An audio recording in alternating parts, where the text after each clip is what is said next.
All right, what is the tritone? I can't overemphasize how important it is to understand what the tritone is. So let's begin on the guitar. You'll all probably know this A7 chord, right?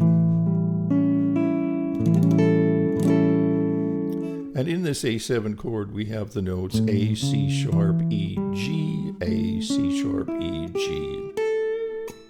That's the arpeggio. Okay, and chord. Okay, now, the dominant seventh chord, which is what this is, because it's built on the dominant, normally referred to as being built on the dominant degree of a scale, okay, like in the case of E, F, G, A, 1, 2, 3, 4, 5, and so the fifth degree of the scale is the dominant degree of the scale. Okay, now, tritone. Within this chord, within every seventh chord, we have a tritone. And that tritone is between the seventh of the chord and the third of the chord. There it is right there. That's a tritone. The tritone divides the octave in half. So here's another tritone. It's just an inversion of the same tritone. Here's another.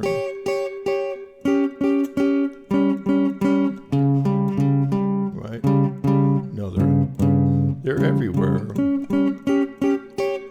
And in fact, all you really need to get the sound of a dominant chord or a seventh chord, if you pare it right down, it can be defined by simply playing the third and the seventh.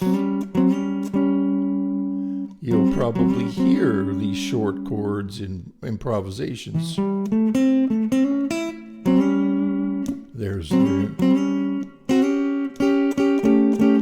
the tritone. The most important notes in a seventh chord are the third and the seventh that form a tritone. It's called a tritone because they're three tones apart. Right? That's simple as that. Okay, a tritone, the third and the seventh of the chord. Now, this is where I wanted to go. If I make a change, a very common change, like this smaller voicing, I've heard people call it a shell voicing, abbreviated voicing of a seventh, 1, flat 7, and 3. And now if I make a change to D7, very common change. Obviously, you've heard it 1,000 times, if not 10,000. But look at what happens to the tritone when I make that change.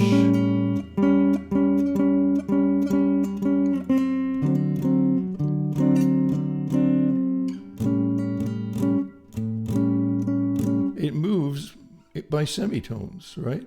So all I'm doing when I make that change is I'm adding a bass note. Let's do the cycle.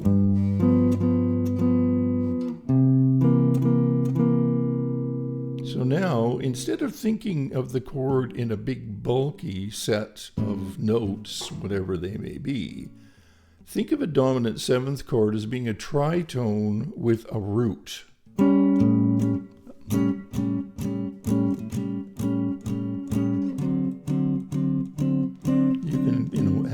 Moving that tritone down. Watch this down.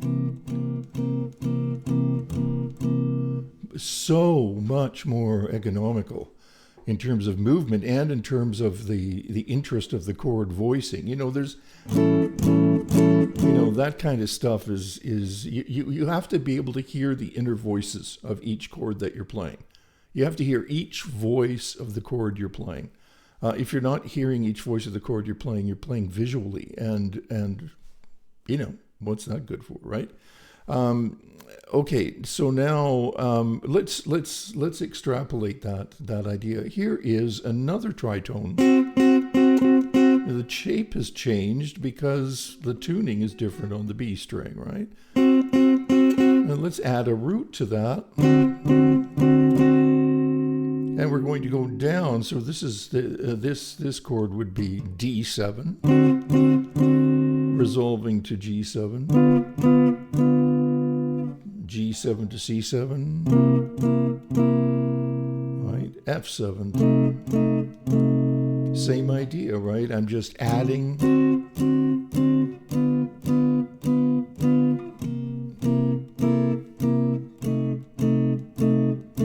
the root to the tritone.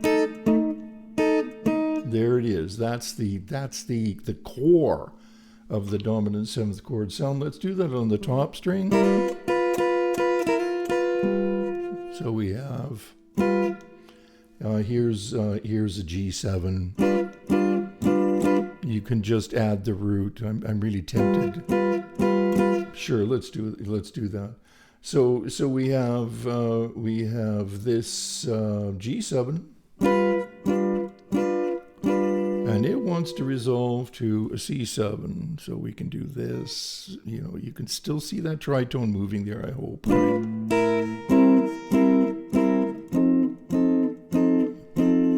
Right? And then we're down to tritone to B flat 7. So again, I'm just going to add the fifth this time, because it sounds nicer there. Tritone moving down to here. Tritone moving down.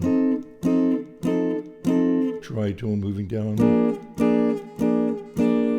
And there you go. So what I'm asking you to do is be aware of the movement of tritones when you're making chord changes, right?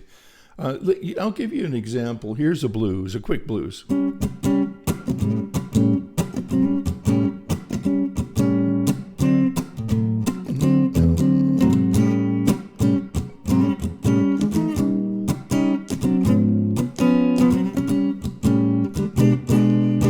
Okay, let's do the same thing with tritones. At 13. 9, 13.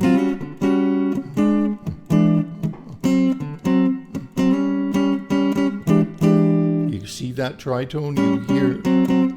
You hear that tritone. Okay, that's cool. There's some work for you to do. Hunt down the tritone. Be aware of the tritone as being the core of a dominant seventh chord sound. And when I say dominant seventh, I mean the 1, the major 3, the 5, and the flat 7, okay? And it's built on the dominant degree of the scale being the 5th degree of the scale. If we looked at the, let's just call it that. Let's just leave it there. I don't want to mix that up, mix the lesson up too much here. Okay, that's good. Work on that. Moving tritones and connecting them chromatically and listening for the tritone within a seventh chord.